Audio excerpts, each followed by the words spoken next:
Professor Ryan, Priscilla, whom I known as a friend and a co-conspirator in the Chotro conferences. Ladies and gentlemen, I cannot say how hugely honored I feel in being invited by this consortium of universities convening this very important conference. It is indeed a joy for me to see that universities in Indonesia, Philippines, Australia, and India come together to think in a serious way on the status and the future of indigenous studies in the world. About 30 years back, when I decided to leave my English literature job as professor at Baroda University and go to a village of the indigenous people, a small village called Tejgarh, to set up the Adivasi Academy, there was in that decade hardly any talk of the indigenous studies. It was still the time when anthropology performed the function of studying the indigenous communities. And it was the time when literary theory, post-colonial thought were dominant. But the people devastated by colonialism had hardly come within the radar of the post-colonial studies. So it is really a pleasure to see that we have moved ahead and we are thinking of tackling the question that has been in a long-standing need of being tackled fully, compassionately, and properly. I shall focus on this question, the untackled question so far. And let me begin by reminding ourselves that while the world gives the credit or maybe blames for it, gives the credit to Columbus for discovering the New World, and also blames Columbus for discovering and destroying the New World, there hardly has been any answer to the question as to who were the indigenous there. We know them ethnically. We know that in Canada, in North America, in New Zealand and Australia, the indigenous people have been desiccated. They were exterminated. Hardly any presence of these communities is noticed there. That has been the case in some countries in Africa, East Asia, and South Asia. But we do not know enough about the pre-colonial past of the indigenous. There does not exist a universally shared body of that knowledge. We have in some oral traditions, such as the tradition of the Bhils in Western India, oral epics taking us back to at least 2,000 to 3,000 years of history. But even within India, that knowledge of the Bhils about their past is not yet an element of the knowledge of India about the past of the indigenous. Unless we know the full history of the indigenous, we shall not be able to look at the world through what I would like to describe as the indigenous perspective of the world. We may, I am afraid, still continue to look at the indigenous through the perspective of what is established over the last 3 centuries in Europe as universal knowledge. We might continue to look at the indigenous through that perspective and therefore fall short of the ideals which are at the heart of the indigenous studies.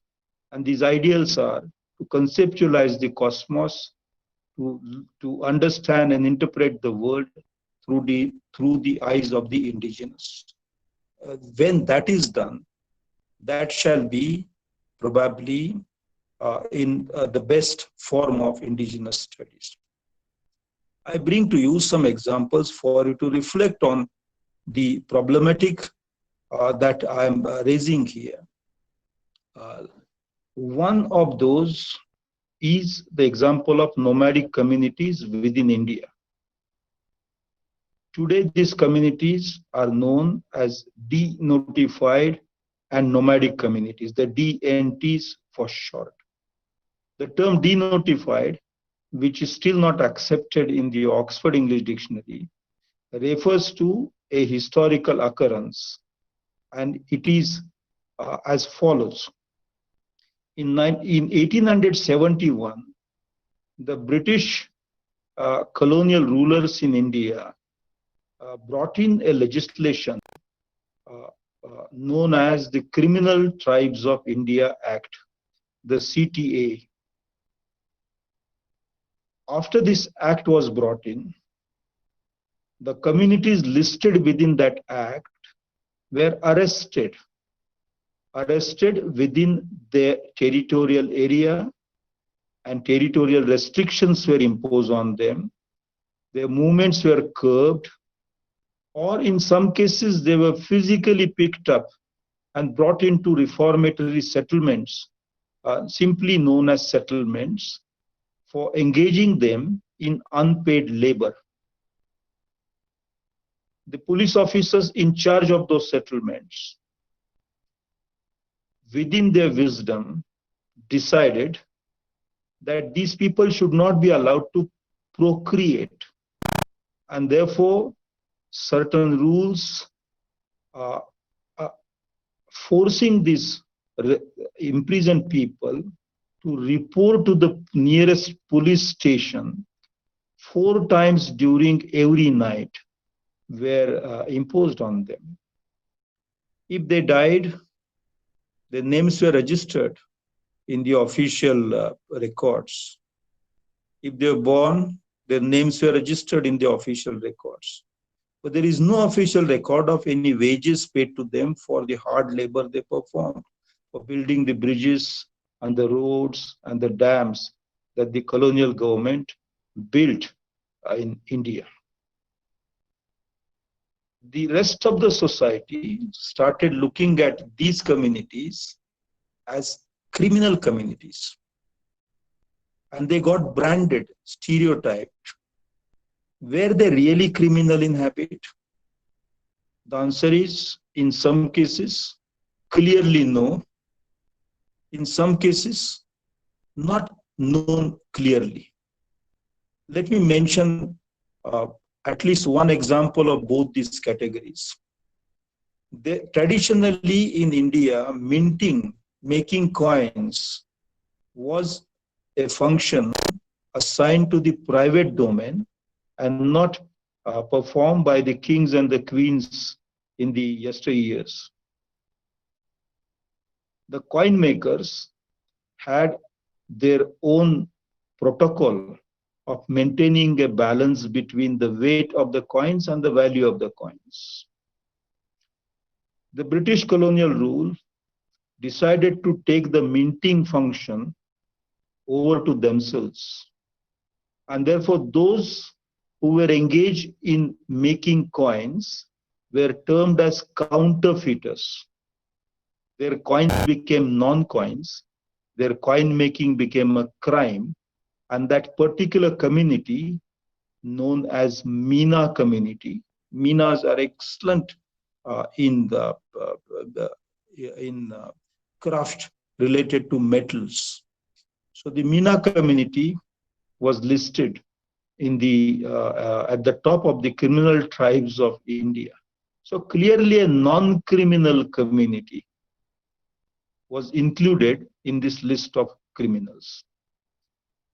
Let me give the example of uncertain past, and that is related to the Madaris or the Domaris, or those who are friends of snakes, serpents.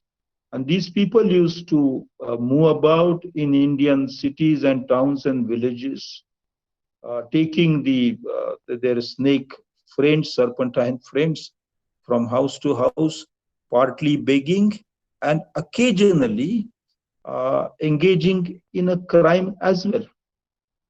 But that was the individual behavior and not the behavior of the entire community. That too was included in that community too was included in this list of criminal tribes. In short, the list was defective.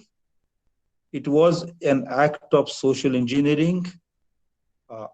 The numbers who were detained in these settlements were very huge. In 1952, 5 years after India gained independence, all these communities notified as criminal tribes were de-notified.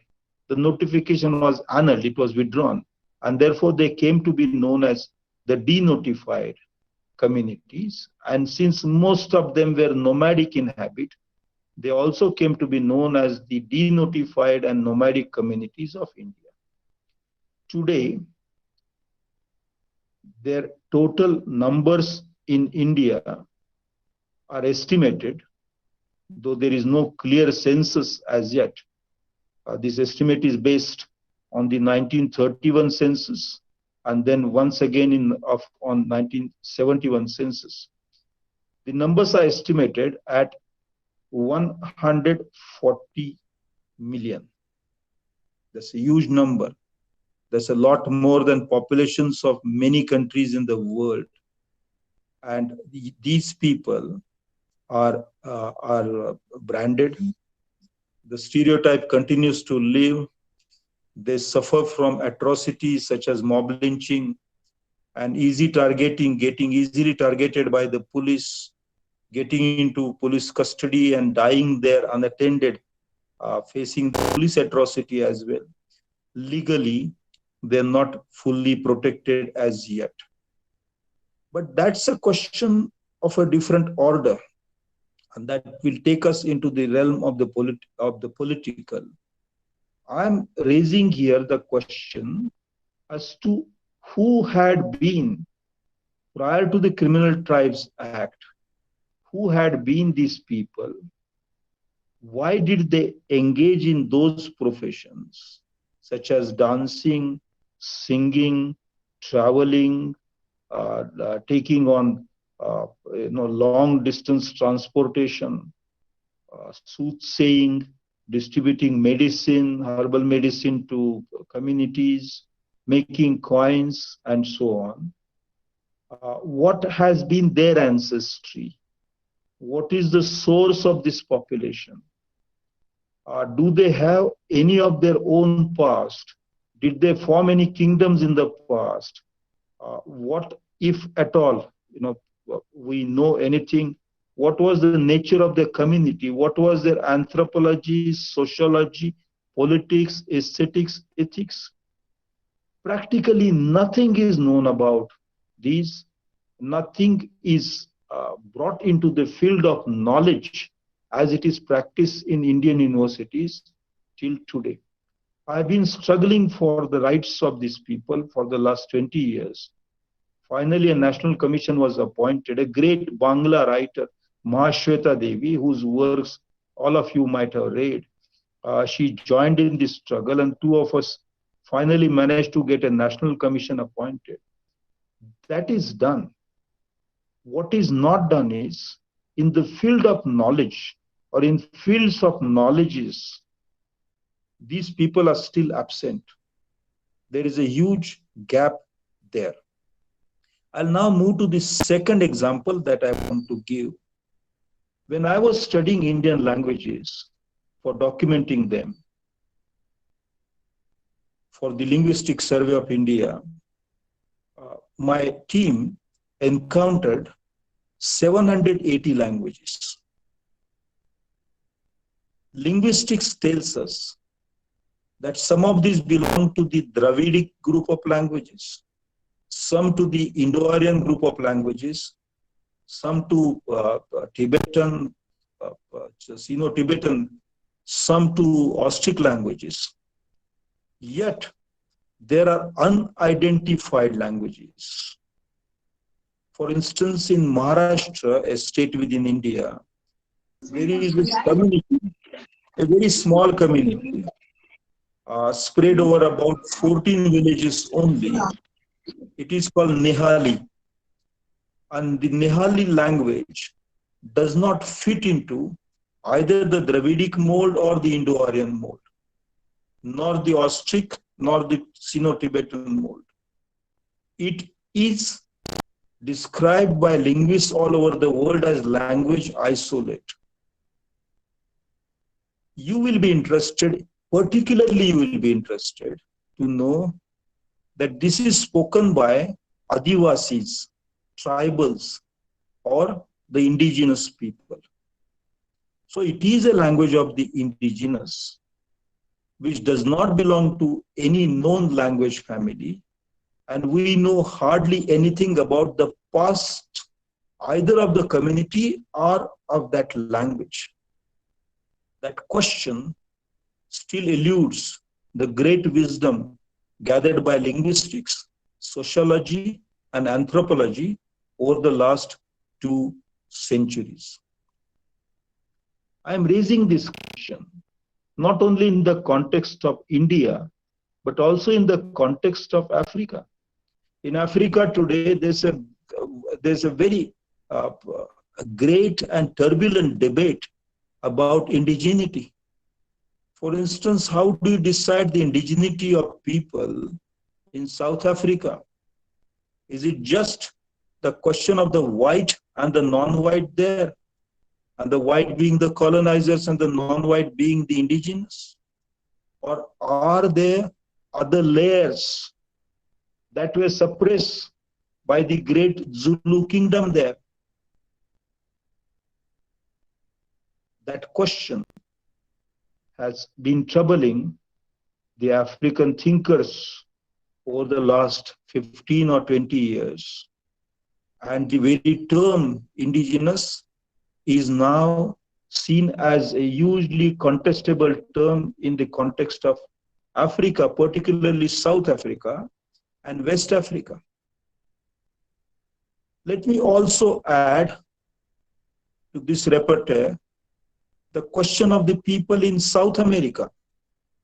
I was in Chiapas last year, and I was very excited, thinking that I would get to know the indigenous communities in Bolivia, in Argentina. Of course, the status in Argentina is pathetic, but Bolivia certainly. To my utter surprise, the people in Chiapas told me that the rock paintings there, which are dated by using methods such as carbon dating, by archaeologists and by the scholars of rock paintings, rock art, rock paintings, that these paintings are dated as 20,000 before our time. My friends there told me that the indigenous communities have a direct lineage inherited from those times, 20,000 years. Do we have in indigenous studies anything known to us prior to the colonial times? All of us say that the colonizers spread over to the US, North America, South America, Asia, Australia, New Zealand. And then those who were there came to be known as the indigenous. What about the pre-colonial times? What about the pre-colonial history of the indigenous? I will now return with this larger question of the indigenous in the world back to my own country, India. Last 2 years back, a book was published by David Rick. David Rick is a Harvard-based scientist working in the area of genetics, working with the School of Medicine at Harvard. His book tried to present a comprehensive picture of the populations of the world. The book is titled Who We Are, How We Got Here. since it describes it presents a comprehensive picture of the population of the world, it also presents the picture of the Indian people. The picture of the Indian people is built on the basis of samples gathered at a Hyderabad-based laboratory, a center, a research center in cellular and molecular biology, the CCBM. The Hyderabad institution had collected more than 10,000 samples of genomes from populations spread all over the country. And in addition, they also had some of the ancient skeletons, skulls and bones gathered for testing.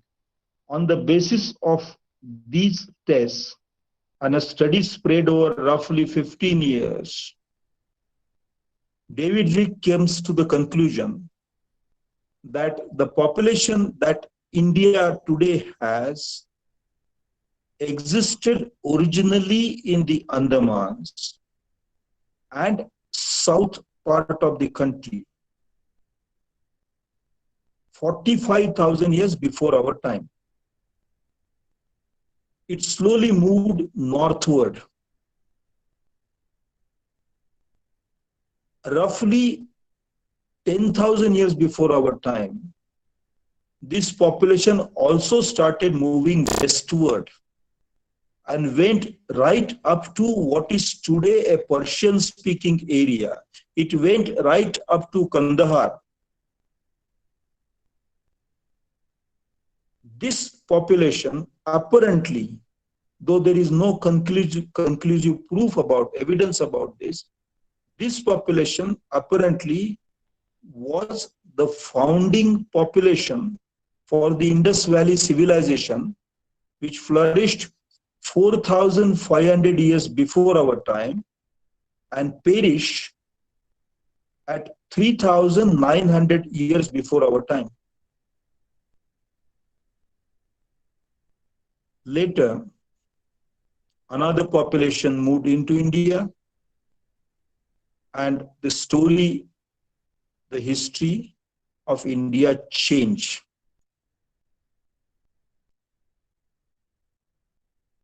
Do we know if the indigenous communities in India have any link with the population moving from the south, northward, and then westward? Do we know what they spoke? It wasn't the Tamil language that they spoke. It was because the ancient Tamil known to us can be stretched back to the 4th century before Christ at most. Probably there was a Proto-Tamilian, Proto-Dravidic language or languages, but we do not have a clear idea as to what those languages were or what the proto, how that proto could be constructed. And yet, when I was working with the indigenous communities and the oral traditions in Rajasthan, which is an area adjacent to what is demarcated as the Indus Valley civilization area, I found that there is a peculiar consistency between the imagery of the Indus Valley and the imagery, the visual images circulating in the tribal communities of Rajasthan, whose languages are still in the oral tradition. Whether that similarity can be used as evidence of any continuity is a hugely debatable question. I would not like to venture into building a theory on the basis of mere suspicion, on the basis of rather tenuous hypothesis. Yet, if I look at the indigenous people in the country, the Adivasis, in particular, not the DNTs, which is a different social category, a category created by social engineering of the colonials, the colonial masters. But when I look at the Adivasis, the sometimes called the Mool Nivasis, the indigenous, I notice in their agricultural practices a certain seed culture, the cultural patterns which they use in treating seeds. That when I notice those patterns, it makes me believe that these people have clear links with the people who initiated agriculture in the Indian subcontinent, and also by extension in the most of South Asia and parts of East Asia. Two types of seed cultures survive. They flourished in the past, and they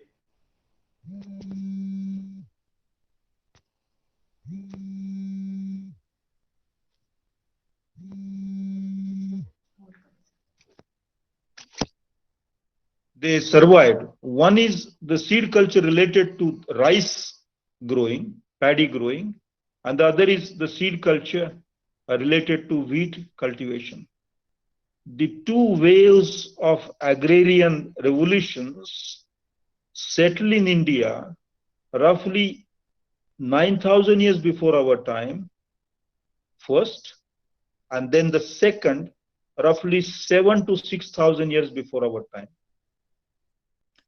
I'm saying, looking at the language, culture, agriculture, social habits, I'm saying that we have very little knowledge about the indigenous before the colonial period, and therefore our consideration of the indigenous is restricted only to the colonial period. And even there, within the colonial period, at least in the case of India, there are very severe limitations. For example, when we write about the freedom struggle of India, we invariably forget to write about Kanu and Sidhu, the 1852, the great Wool rebellion.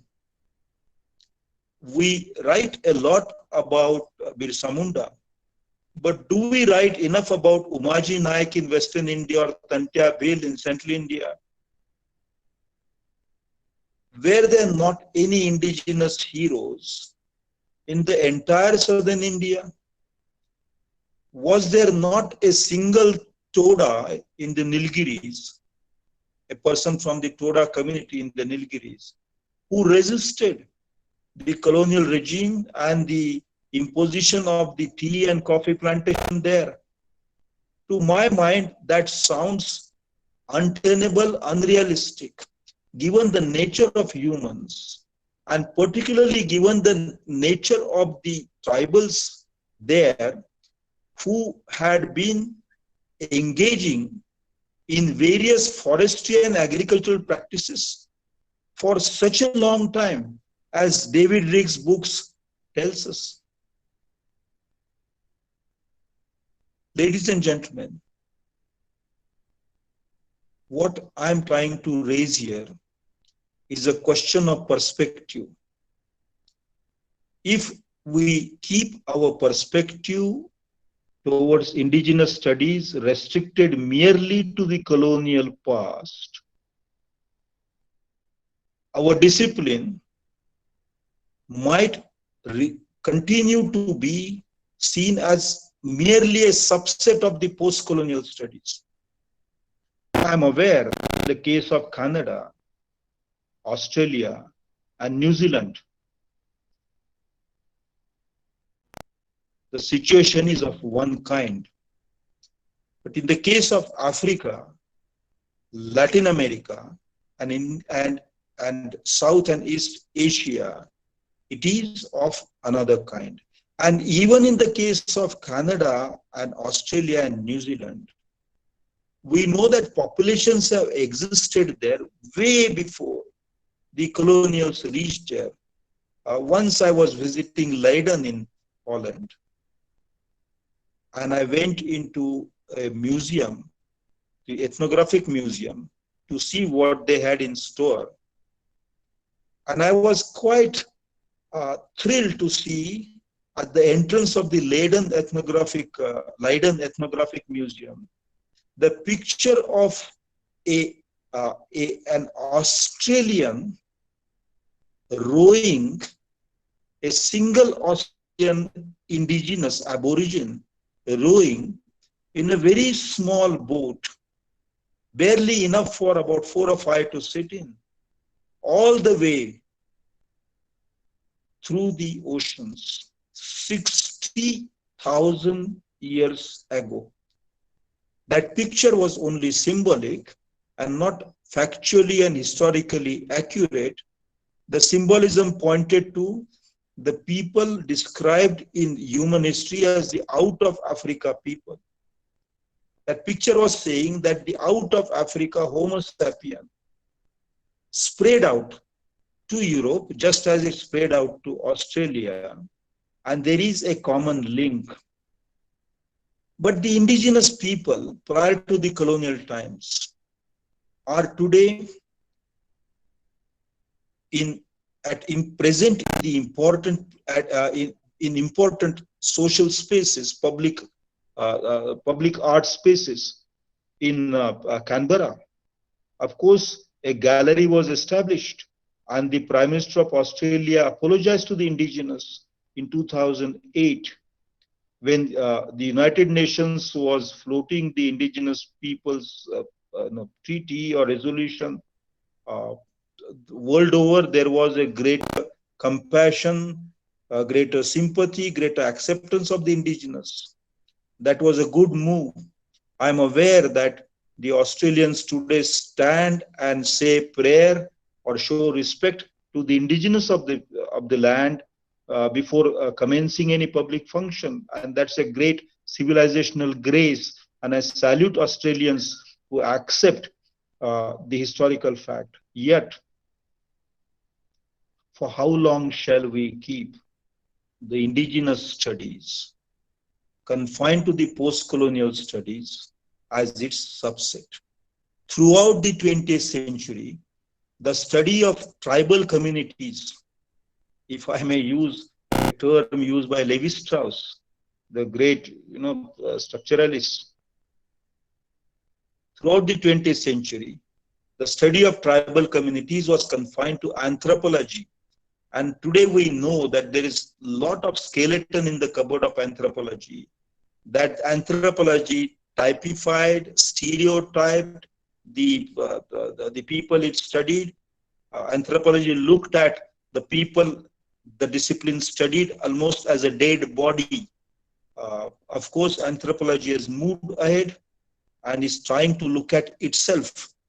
Is passing through a phase of introspection, intense introspection, and trying to change its steps. But post-colonial studies, which sprung up in 1960s and 70s as a challenge to the colonial knowledge, colonial domination, and colonial thought, which triggered indigenous studies as well, also needs a certain introspection. In collaboration with a German scholar who was a great post-colonial scholar, Jeffrey Davis, I and Professor Davis did bring out several volumes to which Priscilla City has also contributed, trying to see if we can look at the world through the indigenous eyes. Those volumes were important, but even after those volumes are published, I feel a little unsatisfied with my own performance in the area. Having spent a good 3 decades, I feel unsatisfied. And my lack of satisfaction arises out of this.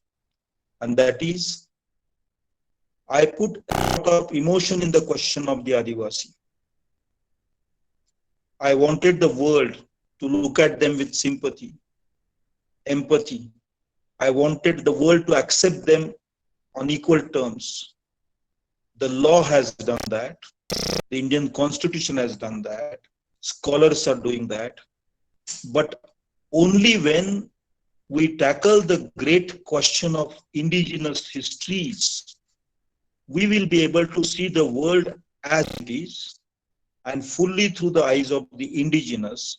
And it is then that all the great blunders of enlightenment and the universal knowledge, such as putting rationality which became violent, putting technology which became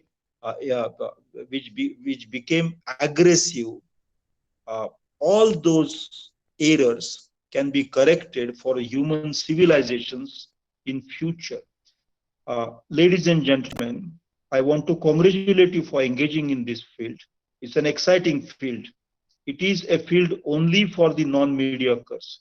And I want to congratulate all of you for engaging in it with a sense of adventure, with a sense of commitment. What is put before us, what is waiting for us to tackle is a very large question. And collectively, together, through very careful collaborative work, such as this conference has brought about through 6 universities, through a very careful collaborative work, if we can tackle that question, we shall be able to generate an approach to knowledge, approach to the world, an approach to humans, which will be sufficiently competent to compete with the knowledge, the approach and attitude to humans that enlightenment, the Western civilization produced. I think it is then that we will have a good choice to make from. It is then that the word freedom that we have been using will acquire its full meaning. Thank you very much for your patience. Thank you for allowing me to get into uncharted territories. And I apologize if I disappointed any one of you in dragging you away from the comfort zone of the indigenous studies that we're practicing now. Thank you indeed. Bye.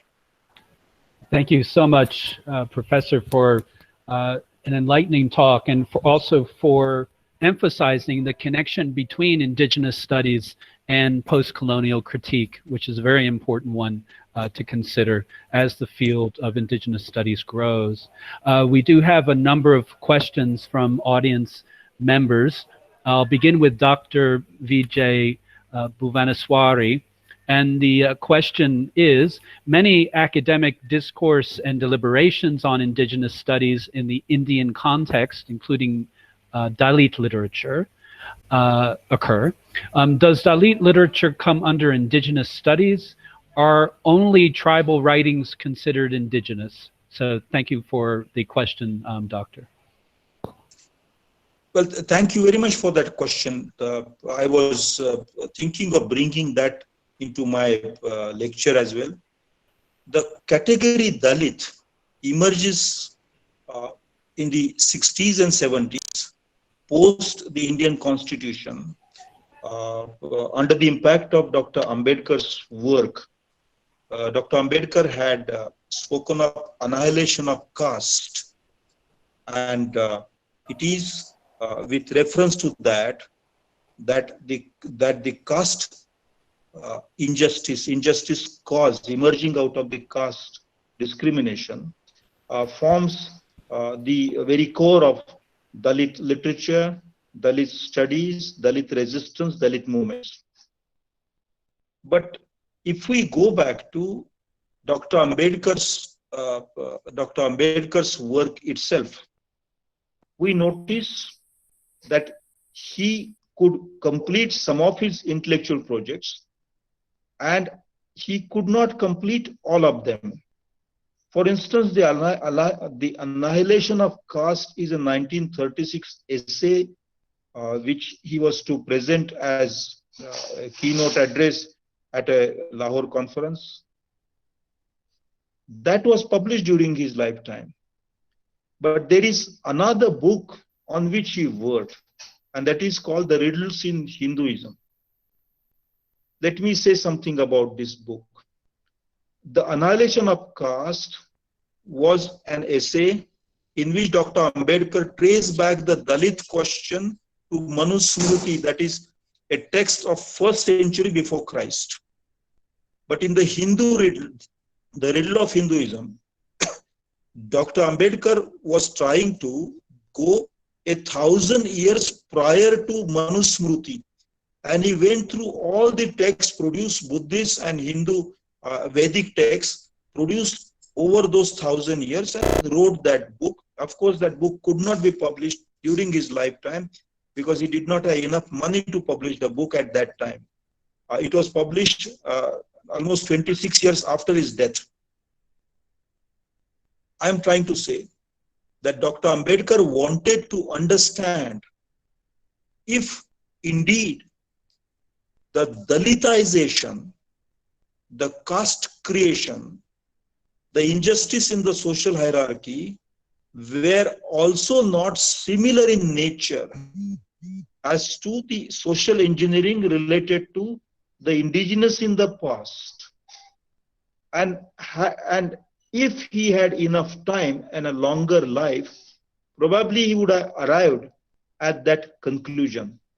But that is only an if in history, and one cannot be very certain about its answer.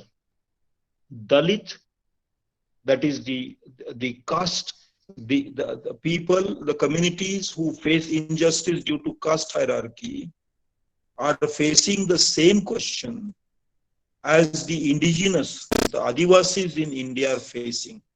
And that question is that from the field of knowledge and knowledge-related transactions such as university education, publication, writing, promotion of that knowledge, the Dalits and the indigenous are kept outside.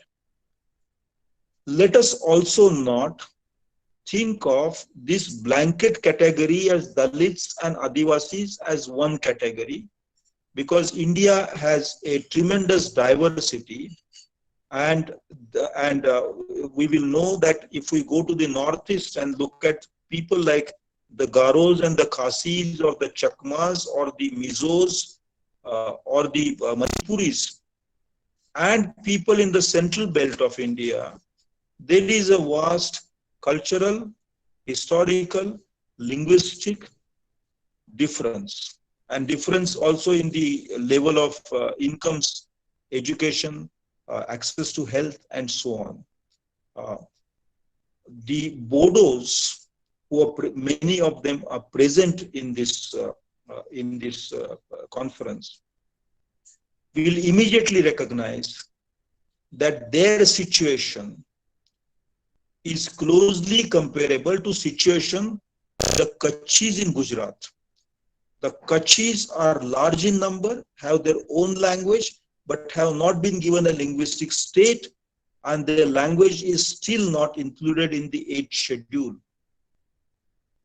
But the Bodos in Assam may not recognize an equal degree of identification or similarity with the Karens who move between Myanmar and India. The diversities are too vast and the complexities are too many for us to overlook. Therefore, while we try to join the Dalit and the Adivasi as a category, we must also remember to join them cautiously, considerately. Thank you. Thank you so much, sir, for your detailed response. Our next question comes from Dr. Bhumika Sharma. What is your view about the quote-unquote problem of representation frequently referred to in the critical circle? It generally involves the issue of absence of indigenous agency while creating indigenous historiography. Thank you, sir. There are two ways in which I can answer this question. One is I can say that this is the quantum of present representation, or this is, the lack quantum of representation, and that's one and very viable and viable way of tackling that question, and one must do it. But I will look at this question slightly differently. Representation in any civilization is based on that civilization's understanding of the relationship between substance and its shadow. For example, in Egypt, when the pyramids were built, and that's almost 6,000 years before our time, 6,500 years before our time, the Egyptians understood that if a stick is held straight vertically on the ground, it has a shadow, and the proportion between the length of the stick and its shadow is the same as proportion between any object and its shadow at the one and the same given time. The entire Egyptian civilization depended on that seeming resemblance between substance and shadow in the case of different substances. But when we move to the Greek time and look at what Plato said about the shadow and substance relationship, we find something different. The man at the mouth of the cave in Plato's famous allegory, the fellow is terrified by seeing that there is a shadow attached to his body. This shadow attached to the substance was a fear that unsettled every Greek thinker and every Greek scientist. Those of us who study literature and might have gone through the works of Aristotle's Poetics, for instance, know that Aristotle assigned an absolute status to the ideal, which is shadowless, but not such an absolute status to the actual, which is in the human world, though Aristotle did make an exception in the case of tragedy, saying that it is different and therefore it can be better than the ideal. I can go on, with reference to Indian civilization and so on. I'm saying that the image making is itself understood differently by different civilizations. Representation is directly a process of image making. Representation is re-imaging. And if the world is not representing the indigenous, that is not a big question for me, because that is what the world will do. My question is, and my lecture was entirely related to that, do we have ways of imagining the indigenous in the imagery language of the indigenous? If we have tribals, aborigines, Maoris, the indigenous represented 1,000,000 times through the geometry of images that is drawn from the theory based in enlightenment, rational thinking, scientific or romantic Western literature. It is of use, but it is not the very best thing to have happened. I think it is the image making ability of the indigenous that must be put to use while representing the indigenous. And even if the quantum is less, it will be more effective, because it will be, sorry for using a contestable term, but it will be more authentic. Thank you. Thank you, sir. Our next question comes from Sanatan Mandal. Sir, can you define the connection or elaborate on the connection between orality and indigeneity? Thank you. Humans have been speaking languages for the last 70,000 years. That is, Homo sapiens have been around nearly for 2 million years. But of these, roughly 500,000 years is a decided phase of the Homo sapiens, such as people like us, or what genetics and anthropologists will call modern man. And I'm not talking of modernities of the 19th and 20th century only. I'm not talking of it at all. So the modern man, modern human, has been around for 500,000 years. Out of these, only for the last 70,000 years we have been speaking, which means we have been oral. The indigenous is an idea which centers upon man's relationship with land, an address, a location, an ecology, a territory. It is not as restricted as nationalism is, but it certainly, one cannot be indigenous in airy nothing, in rather generous space without land. We cannot think of the indigenous in interplanetary space.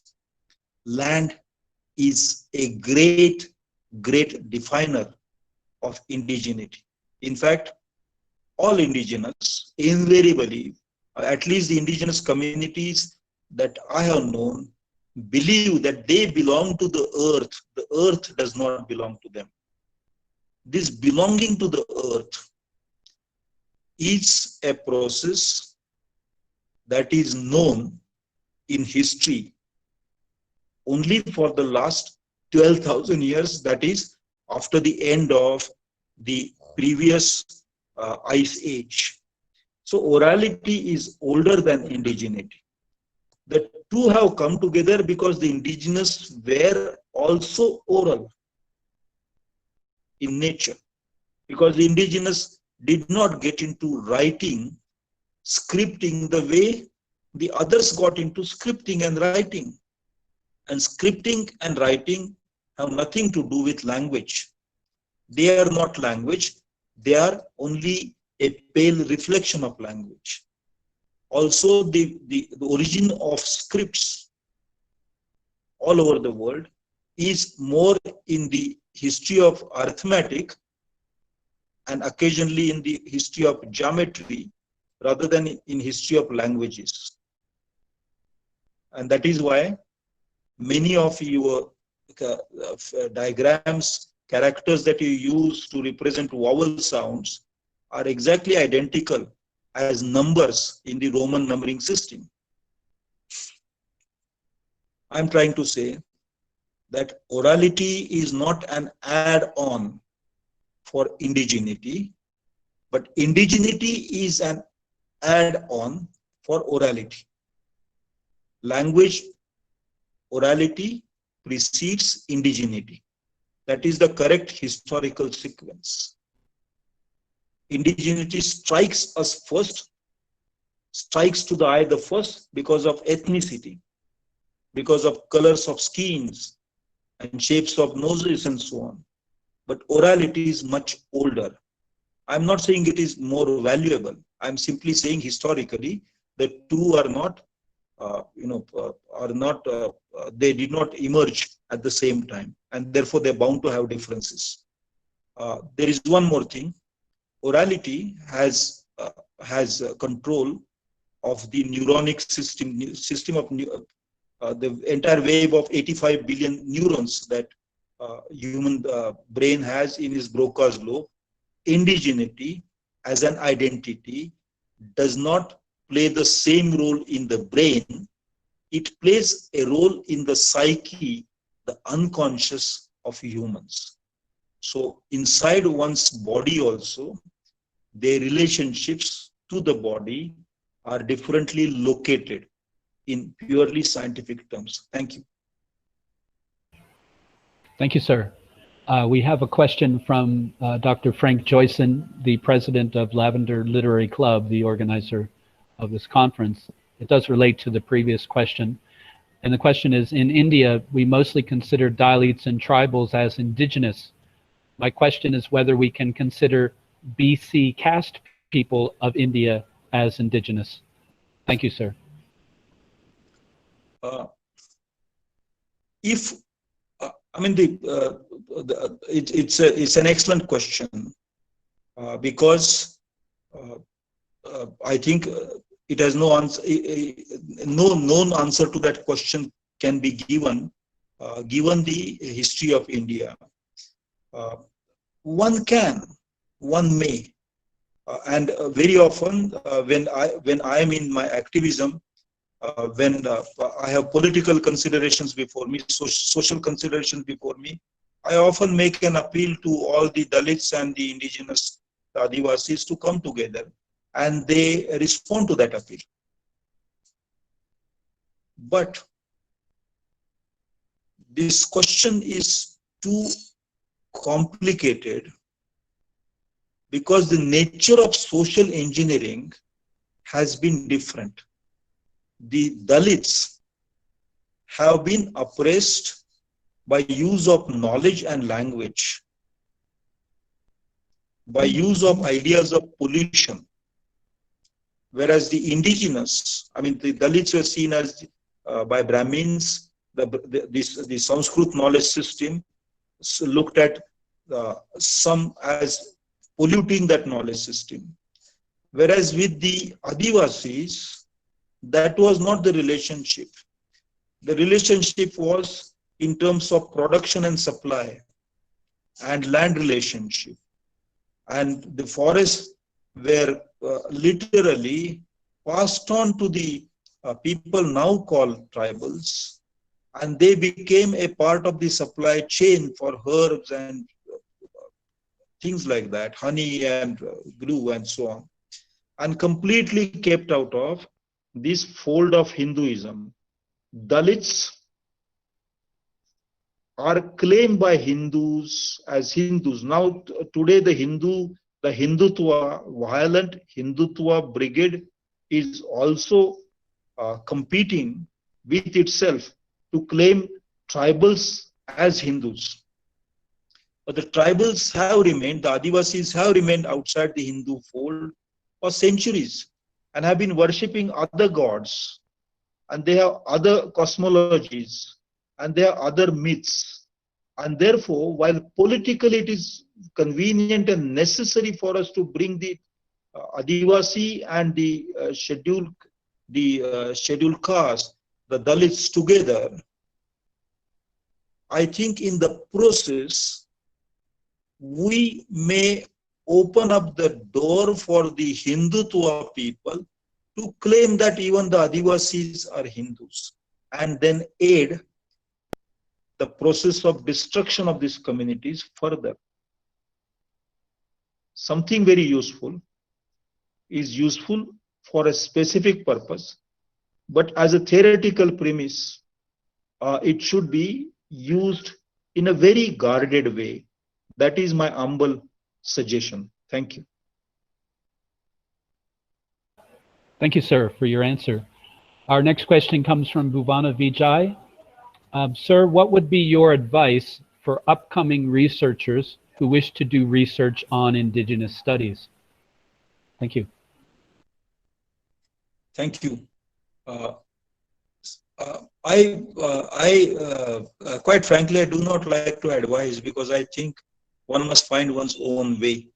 But since you asked this question, I will say listen very carefully. Listen to the people. Go to them, be with them, listen to them. Unlearn whatever you have learned and try to learn from them. Do not speak. because in speaking, you might pass on your own concepts, theories, perspectives to them, and they might start responding to you the way you like them to respond to you.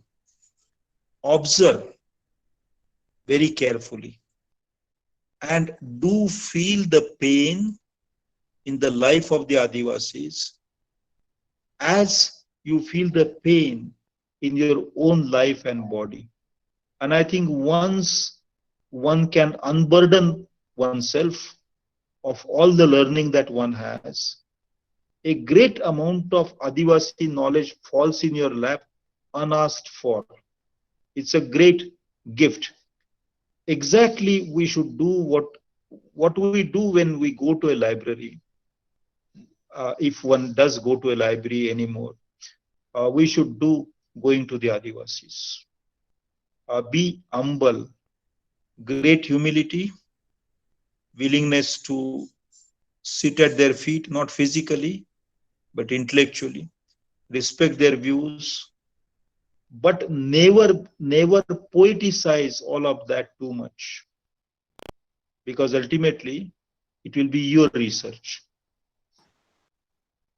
And please do not write about reflection of Adivasi life in the novels of X or Y, because in publishing that research, paper is used, and paper is made of trees, and trees are in the forests, and forests give livelihood to the Adivasis. So please do not reduce their livelihood chances by producing a book about a book. Thank you. Thank you, sir, for those valuable suggestions.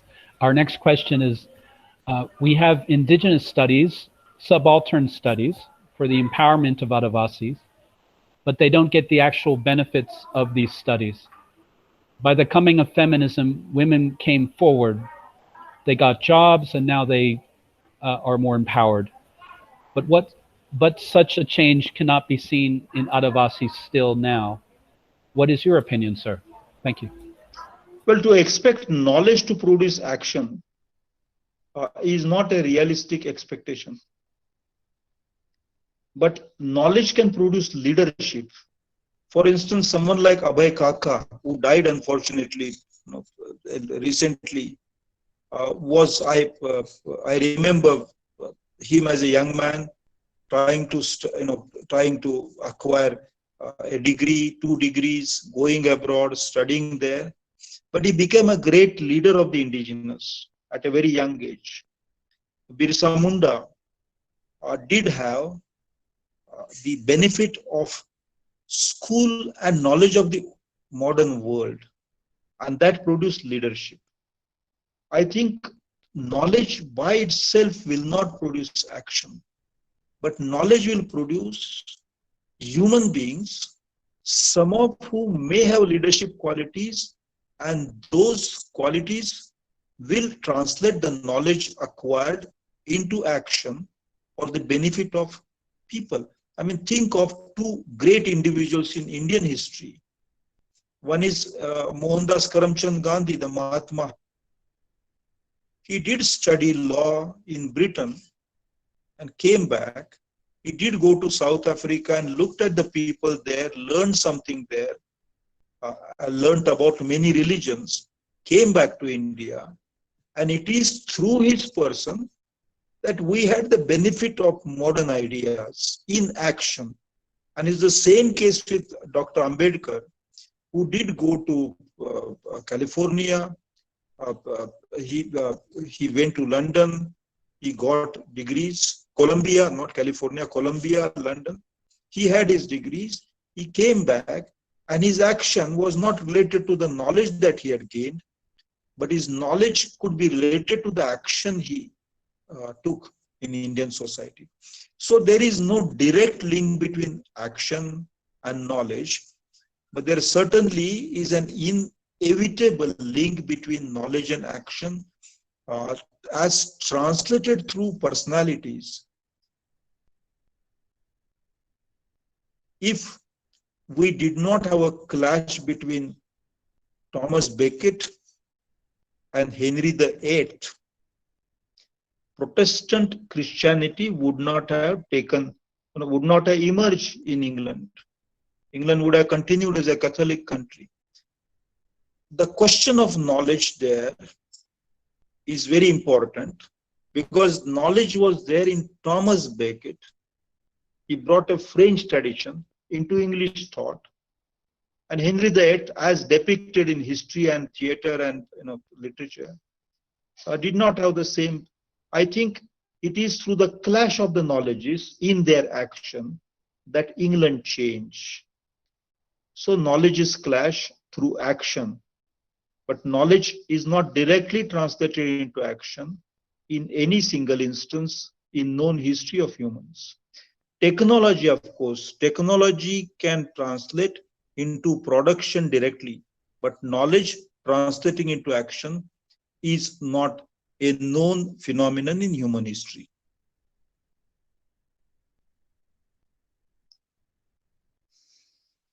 Thank you, sir. Our next question is a broad one that relates to the language we should use in working with indigenous communities. It comes from Dr. Regine Silvas, who's the president of the organizing society of this conference. Sir, how do you and the question is, how do you define indigenous, and what is the difference between indigenous, native, and Aboriginal people? Thank you, sir. Okay. First, I want to thank Regine so much. I mean, it's the tremendous patience in dealing with a difficult animal like me is admirable. Thank you so much, and thank you for inviting me also. As far as defining the indigenous, I shall not make an attempt because there are indigenouses, not one type of indigenous. But by and large, these are the people who were submerged in the course of history during the colonial times and are resurfacing now after the colonial era is over. Probably that is how tentatively one can describe them. One cannot define them. There is very little common between the Maoris in New Zealand and the Indians in Canada.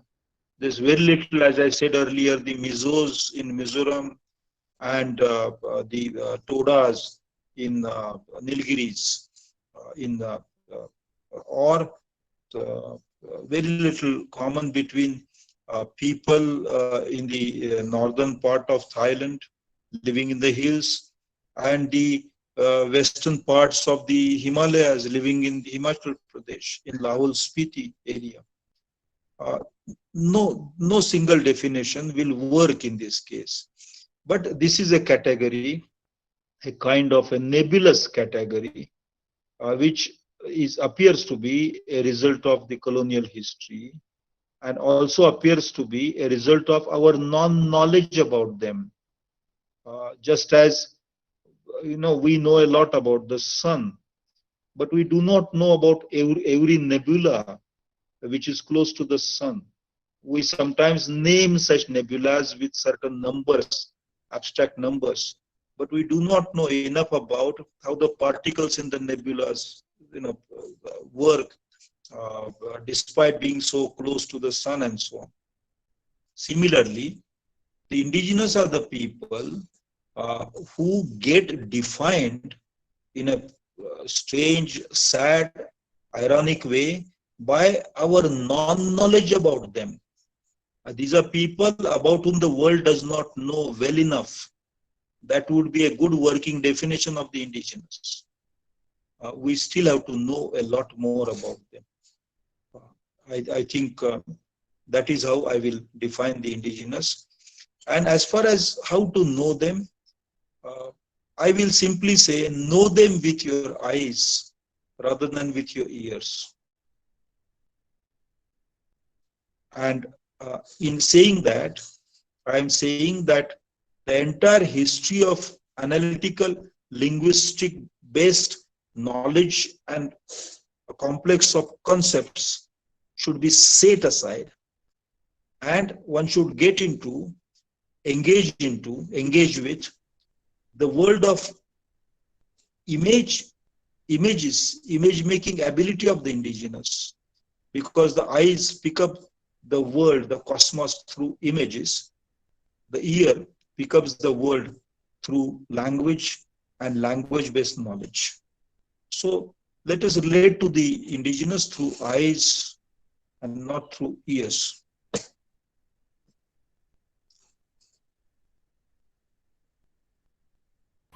Thank you. Thank you very much, sir.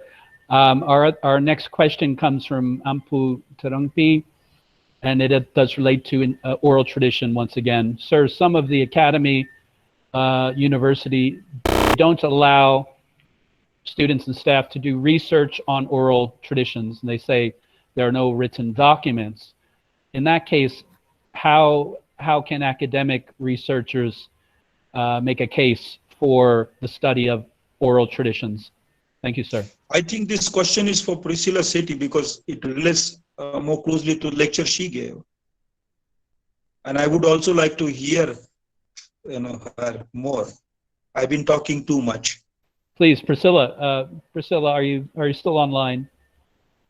If you wouldn't mind taking that question, thank you so much.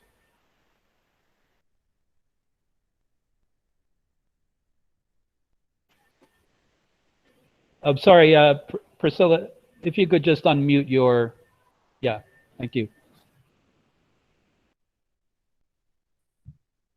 I just wanted to say to Ganesh, his thoughts about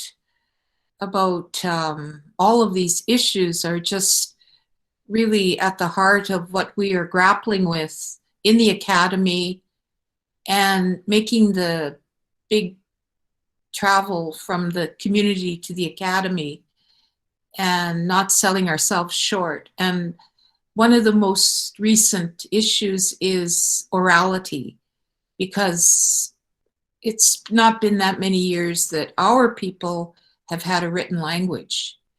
And, so much is in the language. And so if we are not allowed to use orality as a tenet of higher learning, it really shortchanges us as Indigenous peoples, but also, as Ganesh said, to